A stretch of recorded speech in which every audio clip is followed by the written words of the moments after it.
Hello, everyone. Got a few dirty jokes for you today. So Bill Gates woke up in the morning and found that his Mexican housekeepers were gone. He asked his wife, Melinda, where they went, who replied that Steve Jobs showed up earlier and offered them the same work at his mansion for double their previous wage. Bill became furious. Damn Jobs, coming here and taking our immigrants. So a huge earthquake shook Mexico. Around 3,000 people died. The world combined efforts to help Mexico during these hard times. England gave medicine.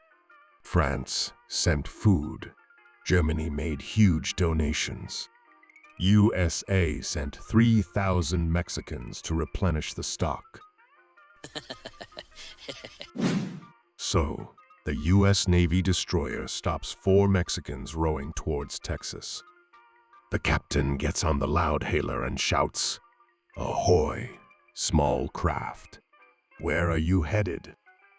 One of the Mexicans puts down his oar, stands up, and shouts, "Gringo, we are invading the United States of America to reclaim the territory taken by the USA during the 19th century." The entire crew on the destroyer doubles over in laughter. When the captain finally catches his breath, he gets back on the loudhailer and asks, "Just the 4 of you?" The same Mexican stands up again and shouts, "No, we're the last 4. The other 20 million are already there. So a Mexican actor died while performing stunts for a movie. During the funeral, his mother walks towards the director and says, "Jesus died for your scenes." So a Japanese guy and Mexican guy get into an argument. Things start getting really heated, and the Mexican guy says, "Let's take this outside." The Japanese guy says, "Let's go, but I warn you, I know judo." The Mexican guy says, "Oh, yeah. Well, I know Mexican judo." The Japanese guy looks confused and says, "What the hell is Mexican judo?"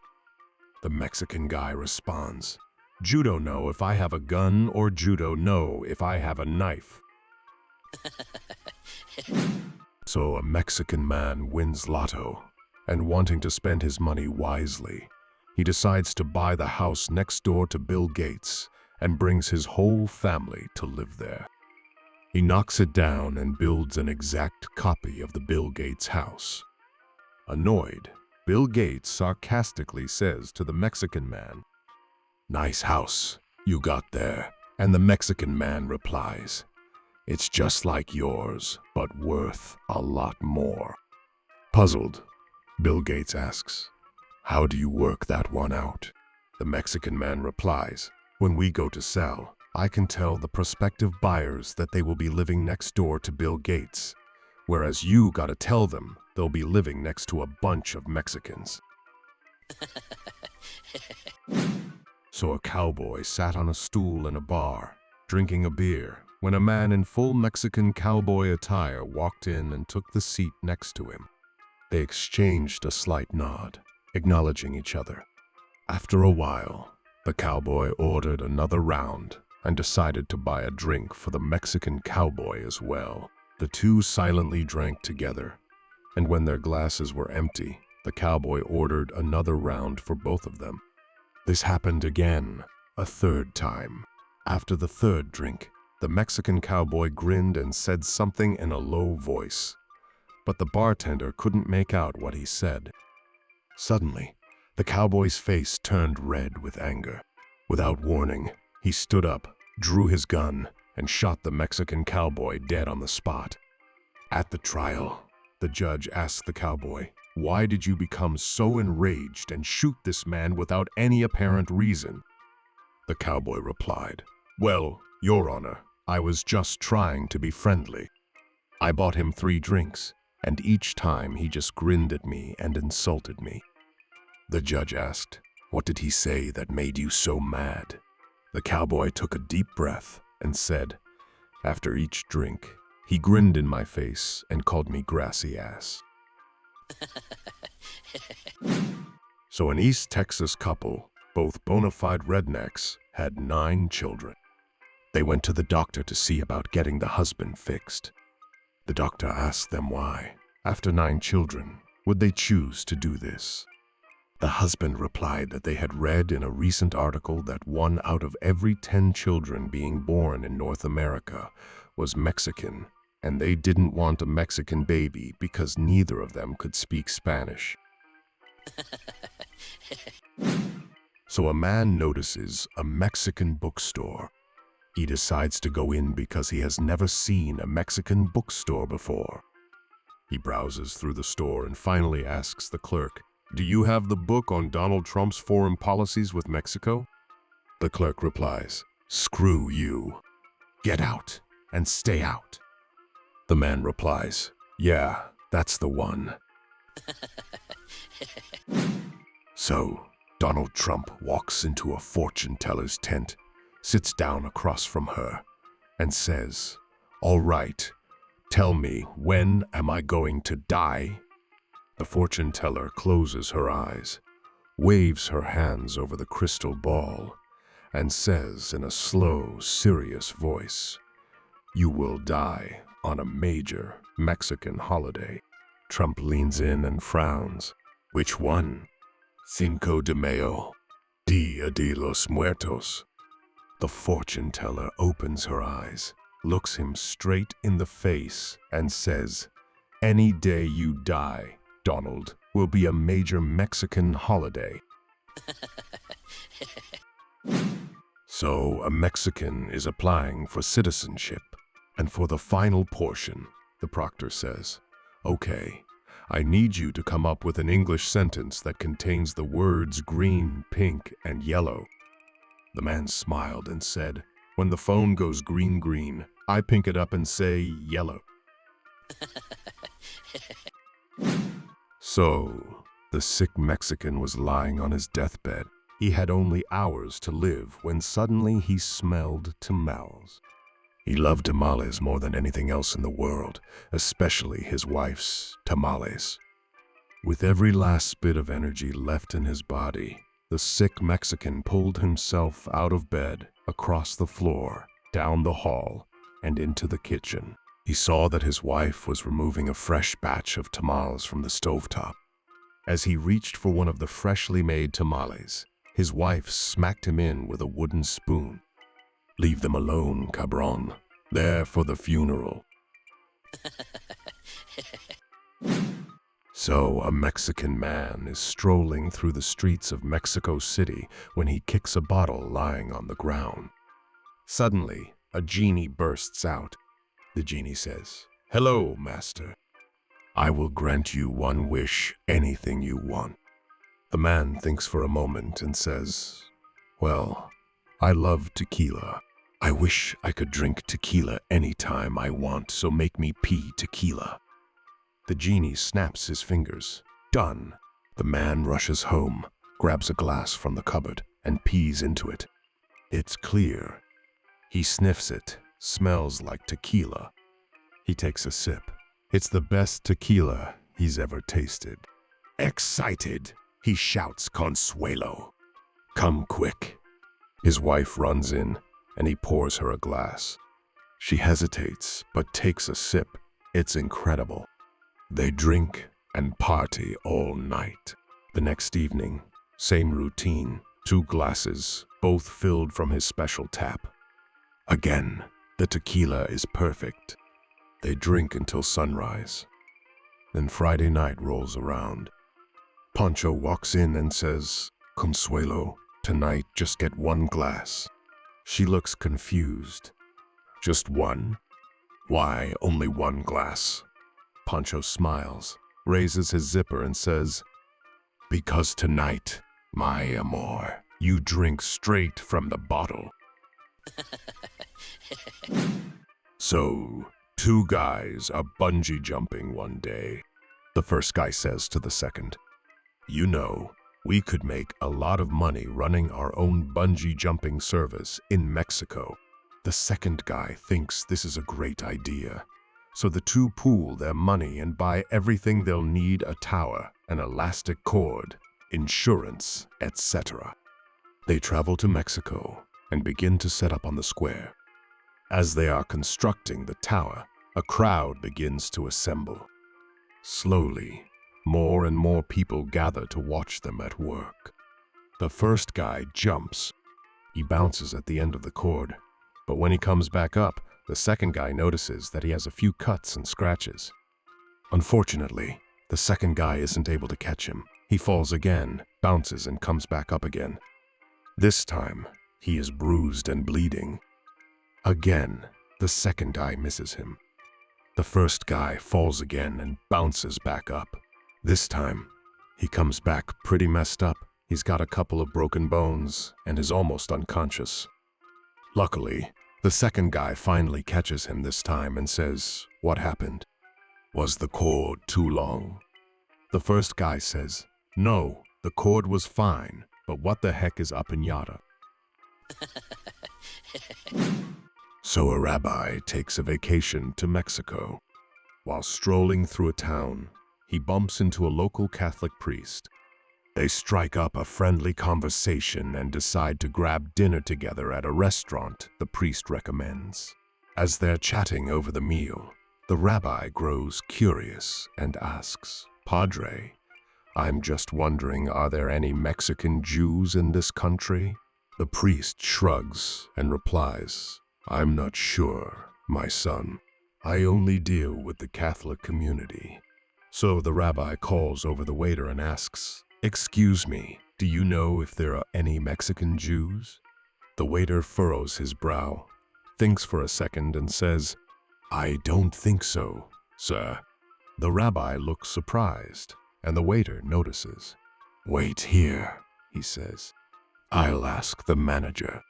A few minutes later, the manager comes out and says, "Sorry, sir, we have orange juice, apple juice, pineapple juice, but no Mexican juice." So a German, an Australian, and a Mexican are on a plane.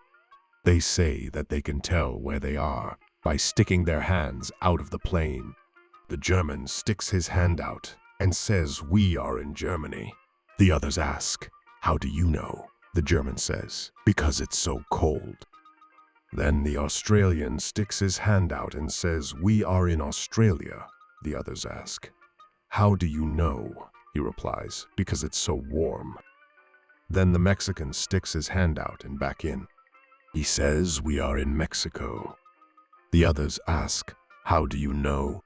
He says, "Because my watch is gone." So Maria, the Mexican maid, walked into the living room and politely asked her employer for a raise. The wife, taken aback and clearly irritated, set down her coffee and crossed her arms. "Well now, Maria," the wife said sharply, "why exactly do you think you deserve a raise?" Maria stood calmly and said, "Well, miss, there are 3 reasons." The wife raised an eyebrow. "Oh, really? Let's hear them." "First," Maria said, "I iron better than you." The wife scoffed. "And who told you that?" "Your husband did," Maria replied without blinking. The wife's face tightened. Go on." "Second," Maria continued, "I'm a better cook than you."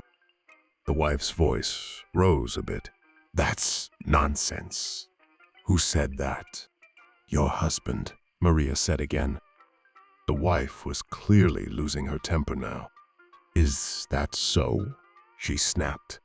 Maria hesitated only a moment before saying, "And the third reason is I'm better at making love than you."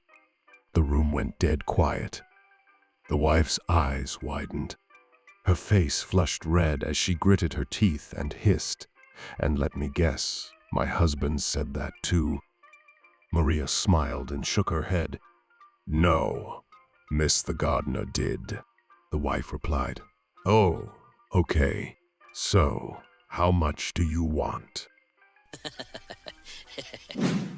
So, a Mexican attempts to pass the border. A border control officer catches them and says, "Papers." The Mexican replied, "Scissors." The border control officer replied, "Damn it. Well, you're free to go." So a Canadian, an American, and a Mexican were tasked by a billionaire with teaching his stubborn pet parrot how to speak within 2 weeks. They were given everything they needed to succeed, and a large sum of money was offered to the one who made the parrot talk first. The Canadian played documentaries for the parrot through the whole duration. He spent all his time citing the alphabet and reading stories for the parrot. The American showered him with the finest food, brought him all the females that he can mate with, and made sure to spoil the parrot as much as he can. The Mexican locked the parrot in a dark room, barely gave him any food or water, and beat the shit out of him every single day. When the time was up, the billionaire returned to find the parrot still unable to speak, so he asked the 3 trainers about their progress. The Canadian goes, "I have tried everything. I spent all my time and energy teaching him the alphabet and reading books to him. Nothing worked." The American agrees. "I have spoiled him beyond belief. Gave him all the luxury he can possibly get, and yet he won't speak." The Mexican confirms, "I have showered him with love and luxury as well, tried to teach him words day and night, spent all my time and energy spoiling him with everything I had." The parrot looks at the Mexican with disbelief and yells out, "You lying bastard!" So a young Mexican man named Jose was curious about America, so he snuck across the border. He wanted to go see a baseball game, so when he went home, he could tell his family all about it. When he got there, the game was sold out, so he decided to climb to the top of a flagpole to get a better look. When he returned home, his family was anxious to hear about his experience. "What happened?" asked his family. "Well, America is the nicest place in the world," he said. Before the game started, all the people in the stands and all the players stood up, looked at me and said, "Jose, can you see?" So President Joe Biden announced that he would give a free bottle of Bud Light to anyone who got a vaccine. Not to be outdone, the next day, the President Obrador of Mexico announced that he would give a bottle of Corona to anyone who got a vaccine. The day after, the President Higgins of Ireland announced that he'd be giving out free bottles of water. Biden and Obrador were confused and gave the Irish president a Zoom call. "We kinda expected you to give out free Guinness, being from Ireland and all." The Irish president replied, "Well, if you guys aren't giving out beer, then neither am I." So a teenager rolled up to the Mexican border on a bike. He had a sack of sand in his hand. "What's in the sack?" asked the border patrol officer. "Just sand," said the kid. The officer didn't believe him, so he opened the sack up to find just sand. The officer dumped the sack empty and dug through it, but he only saw sand. He even took a sample to a lab to have it tested, but all signs showed it was pure sand. Reluctantly, the officer let the kid go. The next day, the same kid rolled up on his bike to the Mexican border with another sack in his hand. Again, the officer asked what was in the bag. He searched through the bag and once again had the sack tested of its contents, but it was just sand. The officer had no choice but to let the kid leave again. This went on for years. The officer was sure that one day the kid would have something else in the sack, and eventually he drove himself to insanity. He was fired and became a heavy drinker. One day, he was at the bar when the teenager who had been crossing the border every day with the sack of sand sat down next to him. The ex-border patrol officer looked at him and pleaded, "Look, All those times you were crossing the border, I know you were smuggling something. Please just tell me what it was and give me some peace at mind. I don't even work as a cop anymore." The kid said, "Bikes." So a big, tough Mexican man married a good-looking Mexican lady and after the wedding, laid down the following rules. "Honey, I'll be home when I want, if I want, and at what time I want, and I don't expect any hassle from you. I expect a great dinner to be on the table, unless I tell you otherwise. I'll go hunting, fishing, boozing, and card playing when I want with my old buddies. And don't you give me a hard time about it. Those are my rules. Any comments?" His lovely new bride said, "No, that's fine with me. Just understand that there will be making love here at 8 o'clock every night, whether you're here or not." So, a Mexican politician and an American politician are having dinner. They are eating at the American politician's house. A 6-bedroom house with a 2 Mercedes-Benz at the front and a 500-square-foot garden. The Mexican politician remarked how nice his house was and how he was able to afford it. The American politician said, "See that highway over there? It was meant to have 4 lanes instead of 3. A few months later, the Mexican politician invited the American over to his house down in Mexico. When the American arrived, he saw the Mexican had a 30-bedroom mansion, a lush orchard, and a massive garden with bodyguards and a Lambo, a Mercedes, a Porsche, and a few luxury trucks at the front. Awestruck, the American asked, "How could you afford all of this?" To which the Mexican replied, "See that bridge there?" Confused, the American said, "What bridge?" "Exactly," the Mexican said. So a Mexican guy forgot his ticket to the water park, but the employee let him in anyway. When later asked about the reason, he said, "Typically, I'm a stickler about this sort of thing, but I'm gonna let this one slide." So a white guy, a black guy, and a Mexican guy are applying for the same job. The boss reviews their resumes, realizes they are all equally qualified, and is unable to pick who to hire. He decides to put them to the test. The boss declares, "I can't pick who gets the job because you're all equal in every aspect. So here's a question. Whoever comes up with the best response gets the job.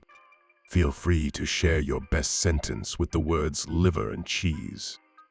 The white dude says, "Well, golly, I like liver, but I don't like cheese." Boss replies, "Okay, not bad." Black dude says, "All right, I like cheese, but I don't like liver." Boss replies, "Well, okay, that's not bad." Mexican dude says, "Liver alone, cheese mine." So a Mexican kid meets Donald Trump and says to him, "I want to be president one day." Trump says, "Are you stupid? Are you an idiot? Out of your mind? Are you mentally handicapped?" The kid replies, "You know what? I've changed my mind. Those are too many requirements." So a historian travels to Mexico to research Pancho Villa. After weeks of wandering from village to village, hearing nothing but second-hand stories, someone finally tells him, "If you want the truth, go speak to the old man at the end of the road." He knew Pancho Villa. So the historian finds the old man well over 100 years old sitting outside, smoking a cigarette. "Excuse me," the historian asks. "I heard you knew Pancho Villa." The old man takes a slow drag and says, "Did I know Pancho Villa? Let me tell you. I was riding my horse in the desert one day when I saw a man standing alone. I ride up. It's Pancho Villa himself, and he's got a pistol. He says, "Get off your horse." What can I do? He's got a pistol, I don't have a pistol. So I get off the horse. Then he says, "Take off your pants." What can I do? He's got a pistol, I don't. So I take off my pants. Then he says, "Take a shit on the ground." What can I do? He's got the pistol, I don't. So I squat and do what he says. Then he tells me, "Pick it up and eat it." What can I do? He's got the pistol, I don't. So I pick it up and eat it. The old man leans forward, eyes lit. But just then, my horse gets spooked by a snake, rears up, throws Pancho Villa off, and he drops his pistol. I grab the gun. Now, I've got the pistol. He doesn't. So I say, "Take off your pants." And what can he do? I have the pistol now, so he strips down. Then I say, "Take a shit on the ground." He does it. Then I say, "Pick it up and eat it." And he eats it. I got back on my horse and rode away. The historian, wide-eyed, says, "Wow. So you really knew Pancho Villa." The old man takes another drag, shrugs, and says, "Yes, we had lunch together once." So in 1912, Hellmann's mayonnaise was manufactured in England.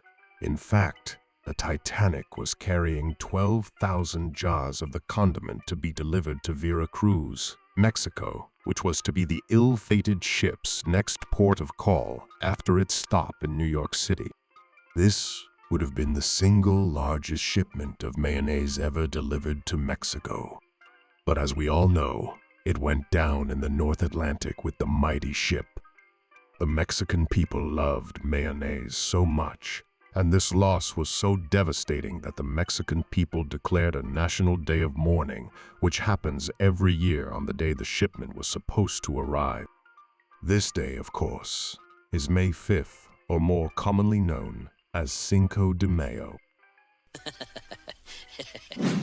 So Juan was a simple man who lived in a small rural town with his family consisting of himself, his wife, his daughter, and his son. Juan had 3 rules for his family that he enforced strictly. Those 3 rules were no drugs, no smoking, and no swearing. Juan's family was all too happy to follow these rules, and as a result, Juan had a perfect family. Because of these rules, Juan's family never fought or bickered or lied or hurt each other. One day, Juan's neighbor got curious as to how Juan kept such a perfect family, and he wanted his own family to be as perfect. Juan's neighbor asked Juan how he kept such a perfect family, and Juan said, "How about you come over to dinner with us tonight? We'll cook you up a lovely meal, and I'll share my rules with you." Juan's neighbor came over that evening and enjoyed a delicious feast, and when they were done, Juan pulled his neighbor aside and explained to him, "I have 3 rules for my family. No drugs, no smoking, and no swearing. As a result, I have a perfect family." Juan's neighbor thought that this was genius and ran home to tell his family about it. Within a month, Juan's neighbor had a family just as perfect as his own. The mayor of Juan's city took notice of the 2 perfect families in Juan's relatively small neighborhood and decided that he needed to learn a thing or two from this man in order to help win the next election. The mayor took a visit to Juan's house and knocked on his door. Upon answering the door, the mayor asked to be invited inside to talk with Juan. Juan put the kettle on and pulled up a couple chairs for them to sit on. After making small talk, the mayor went ahead and asked Juan about his family. Juan enjoyed a hearty laugh before looking to the mayor with a smile on his face and explained to him, "That's an easy one, Mr. Mayor, because you see I have 3 rules for my family. No drugs, no smoking, and no swearing." The mayor loved the sound of these rules. and ran back to his office to draft up his new campaign promises involving these rules. The mayor won by a landslide, implemented the new rules to Juan's city, and within the week, Juan's city was perfect. There were no more holes in the roads, tourism was at an all-time high, and all of the residents were genuinely happy, and they all began opening their own successful small businesses. Soon enough, the president of Juan's country took notice of the perfect city and realized that if he could possibly scale up the city's policies to a national level, he might be able to remedy many of the country's issues. The president scheduled a meeting with the mayor and flew down to meet him. Upon asking the mayor about his policies, however, the mayor said, "Oh, no, I'm not the one you should be asking about that. Let me introduce you to my friend Juan. They're his rules, and he'll tell you all about them." The mayor gave the president directions to Juan's place, and the president set off in his limo. The president arrived, walked up to Juan's front door flanked by his security detail, and knocked on Juan's door. Upon Juan answering the door, the president began speaking. "Juan, I'll keep this short and sweet. I'm looking to make some fundamental changes to this country, and I was told that you could provide me with some valuable insight." Juan was confounded by the presence of the president on his front doorstep, but he began to explain. "Well, actually, it's 3 simple rules I have for my family. My 3 rules are no drugs, no smoking, and no swearing." A slow smile stretched across the president's face as he exclaimed, "Brilliant, Mr. Juan! I'll make you a national hero yet." The president immediately jumped back on his plane, flew back to his office, and started drafting up his new laws. The 3 new laws were passed without objection, and the country became perfect within a day. Industry was booming. International relations all turned positive. The economy reached an all-time high and unemployment reached an all-time low. At this time, all of the surrounding countries began getting very curious and very hungry for a piece of the fortune enjoyed by Juan's country. Very soon, international spies began reporting back to their respective countries about what they'd found, and all the surrounding countries began implementing Juan's 3 rules for their own gain, and the positive changes were visible almost immediately. In only hours after Juan's 3 rules came to international attention, the world became perfect. There was no more poverty, no more hunger, no more war and disease, and no more sadness. Juan was elected as the new one world leader for his impeccable reasoning after a unanimous vote, and all of the past world leaders were more than happy to step down for Juan. The world lived in complete peace and harmony for many years, but after a while, people began realizing that they really missed drugs, smoking, and swearing. Gradually, a small underground resistance group was formed against Juan and his leadership, and they began scheming on how to take him out. Eventually, a plan was conceived and was put into action several days later.